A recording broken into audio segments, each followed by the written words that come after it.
بسم اللہ الرحمن الرحیم۔ میرے بہت محترم سامعین السلام علیکم، توجہ رکھیے گا۔ کتاب کا نام ہے غرر الحکام، صفحہ نمبر 422۔ قال علی علیہ السلام: من قصر عملہ حسن عملہ، جو کوئی اپنی آرزو کو کوتاہ کرے گا یعنی چھوٹا کرے گا، اپنے عمل کو اچھا کر لے گا۔ اپنی آرزو، اپنی خواہشات کو بڑھانا نہیں ہے، ہمیں چاہیے کہ ہم اپنی سوچوں پر، اپنے خیالات پر نظر رکھیں اور انہیں چیک رکھیں۔ جو بھی خیال ہمارے ذہن میں آتا ہے، جو بھی خواہش یا آرزو پیدا ہوتی ہے، اس کو ہم چیک رکھیں، دیکھیں۔ اگر وہ دنیا کے بارے میں خواہشات ہیں تو ان کو ایک حد سے زیادہ بڑھنے نہ دیں۔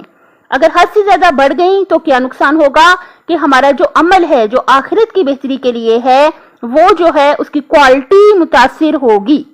تو ہم کیسے اپنی آرزوؤں اور خواہشات کو کنٹرول کریں؟ مولا علی علیہ السلام نے فرمایا: من اکثر من ذکر الموت رضی من الدنیا بالیسیر، جو شخص موت کو زیادہ یاد کرے گا وہ دنیا کی تھوڑی سی چیزوں پر راضی ہو جائے گا۔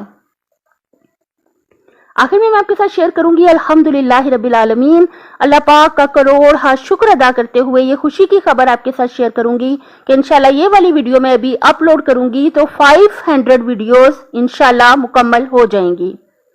اپنی صحت، آخرت اور خالق کی مخلوق کا خیال رکھیے گا۔ اللہ حافظ۔